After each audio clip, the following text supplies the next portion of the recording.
यहाँ पर हमारे राजे महाराजा हुआ करते थे। ये जो छत्तीसगढ़ है, छत्तीसगढ़ क्या होता है? 36 राजाओं का गढ़, 36 मंडल, 36 जो गढ़ किला होता है वो हमारे राजाओं का गढ़ था। हम लोग यहाँ के शासक थे, हम लोग यहाँ के राजा थे, और यहाँ पे राजा रहने वाले लोग, राजपाट करने वाले लोग, आज क्या हाल हो गया है। आज हम लोगों को निर्वस्त्र होकर के प्रदर्शन करना पड़ रहा है। आज हमारी बहन बेटियों को निर्वस्त्र करके घुमाया जा रहा है। आज हमारे मुंह में पेशाब किया जा रहा है। जो कभी इस धरती के मालिक होते थे, जो इस छत्तीसगढ़ में हम लोग राजा होते थे, यहाँ पर कलजुरी वंश के नरेश भुवनेश्वर सिंह देव ने 1660 में इस बूढ़ा तालाब का निर्माण कराया था। 1685 में नेहरू सिंह उमेद सिंह देव ने राजा तालाब का निर्माण कराया था। पूरे छत्तीसगढ़ में तालाबों को आप लोग देखे होंगे, हमारे राजे महाराजाओं ने निर्माण कराए हैं। हम लोगों के बसाए हुए शहर है, लेकिन आप लोग और हम लोग क्या स्थिति में पहुंच गए हैं। आज हम लोग यहाँ मजदूरी करने के लिए मजबूर हैं। आज हम लोग मजदूर बन गए हैं। जो सतनामी समाज के लोग, जो शेड्यूल कास्ट समाज के लोग 150 एकड़ जमीन के मालिक होते थे, आज उनके पास 1 इंच जमीन नहीं है। जो आदिवासी जल जंगल का जमीन का मालिक होता था, आज उसके जल जंगल जमीन को बड़े बड़े उद्योगपति कारपोरेट घराने को, चाहे कांग्रेस की सरकार हो, चाहे बीजेपी की सरकार हो, हमारे जल जंगल जमीन को उनको देने का काम कर रही है। तो हम लोगों को जागना पड़ेगा। अब हमारे बीच में कोई बाबा साहब अम्बेडकर आने वाले नहीं है। अब हमारे बीच में कोई माननीय साहब कांसीराम जी आने वाले नहीं हैं। आज हमारी नेता है माननीय बहन कुमारी मायावती जी, जो आज पूरे देश में नहीं, देश विदेश में हम बहुजन समाज के लिए एक गौरव का प्रतीक है। हर लोग हमारे ऊपर आरोप लगाते हैं कि आप युवाओं को मौका नहीं देते, आप युवाओं को राजनीति करने नहीं देते।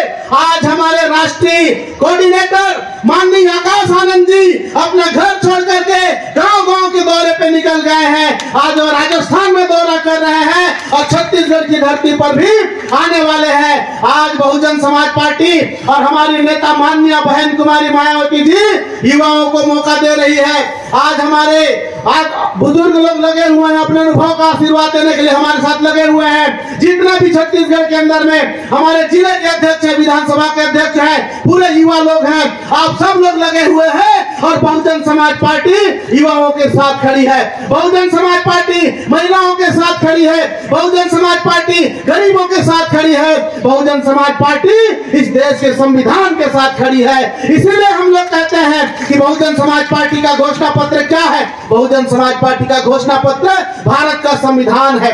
लेकिन आप लोगों ने कहते हैं कि आज का जमाना झूठ बोलने का जमाना है। बहुजन समाज पार्टी के लोग झूठ नहीं बोलते हो, आप बहुजन समाज पार्टी के लोग दारू नहीं पिलाते हो, बहुजन समाज पार्टी के लोग साड़ी कंबल बिछिया पायल नहीं बांटते हो। लेकिन बहुजन समाज पार्टी का ये कहना है कि ये जो भीड़ आई है, ये कोई दारू पिला के पैसा दे के लाई गई भीड़ नहीं है।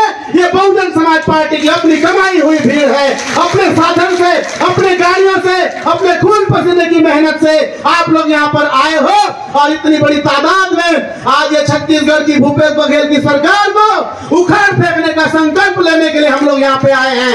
आप लोगों को संकल्प लेकर जाना होगा कि आने वाला 2023 दिसंबर का महीना एक कांग्रेस पार्टी और बीजेपी पार्टी के लिए कब्रगाह साबित होगा और इन दोनों पार्टियों को जमीन के अंदर दफन कर करके बहुजन समाज पार्टी का नीला झंडा हाथी निशान का यहाँ पर राज आएगा और बहुजन समाज पार्टी की सरकार बनेगी। और साथियों, बहुजन समाज पार्टी कभी घोषणा नहीं करती है, लेकिन हमारे माननीय राज्यसभा सांसद ने पिछले कार्यक्रम में आकर के वादा किया हुआ है कि जिस तरह से बहुजन समाज पार्टी की सरकार उत्तर प्रदेश में बनी और माननीय बहन कुमारी मायावती जी ने वहां पर गन्ने का रेट डबल करने का काम किया, उसी तरह से छत्तीसगढ़ में बहुजन समाज पार्टी की सरकार बनती है तो छत्तीसगढ़ में बहुजन समाज पार्टी की सरकार यहाँ पर जो सरकार आज जिस रेट में धान खरीदी कर रही है उसे डबल में हम लोग लेने का काम करेंगे। 2000 में धान ले रही है, 4000 प्रति क्विंटल में हम लोग धान लेने का काम करेंगे। बहुजन समाज पार्टी की सरकार आएगी तो पहली से लेकर के कॉलेज तक की शिक्षा, IIT, ITI और मेडिकल और इंजीनियरिंग की शिक्षा फ्री किया जाएगा। कोई 1 रुपया फीस लेने का काम नहीं किया जाएगा। प्राइवेट कॉलेजों में भी अगर हमारे बच्चे पढ़ते हैं वहां पे प्राइवेट स्कूल कॉलेज के संचालकों को भी फ्री में हमारे बच्चों को पढ़ाना पड़ेगा। अगर हमारे बच्चों को वहां फीस लेने का काम किया जाएगा तो प्राइवेट कॉलेजों का जो परमिशन है निरस्त कर दिया जाएगा। तो बहुजन समाज पार्टी इस बार वो सब कुछ करना चाहती है जो आप लोग चाहते हैं, जो आप लोगों को आगे बढ़ाने की योजना है, आप लोगों के मान सम्मान की रक्षा करने की जो योजना है, वो योजना को लेकर के बहुजन समाज पार्टी आने वाली है। तो साथियों, हम लोग कुछ ही देर में यहाँ से हम लोग माननीय महामहिम राज्यपाल को ज्ञापन देने जाएंगे रैली की शक्ल में, इसलिए मैं ज्यादा नहीं बोलता हुआ 2 शब्द कहते हुए अपनी बात को खत्म करूंगा कि यही जज्बा रहा तो आप लोगों के जज्बा को देख करके बोल रहा हूं, यही जज्बा रहा तो मुश्किलों का हल भी निकलेगा, यही जज्बा रहा तो मुश्किलों का हल भी निकलेगा। जमी बंजर हुई तो क्या वहीं से जल भी निकलेगा। ना हो मायूस ना घबरा अंधेरे से मेरे साथी, इन्हीं रातों के दामन से सुनहरा कल भी निकलेगा, इन्हीं रातों के दामन से सुनहरा कल भी निकलेगा। बहुत बहुत धन्यवाद अदा करते अपनी बात को विराम देता हूं। आप सबको सादर जय भीम, जय भारत, जय भीम, जय भीम, जय भीम। बहुत बहुत धन्यवाद माननीय प्रदेश। बहुजन विचारधारा को घर घर तक पहुंचाने के लिए हमारे YouTube चैनल को सब्सक्राइब करें, लाइक करें, कमेंट करें, शेयर करें और बेल आइकन की घंटी दबाना ना भूलें।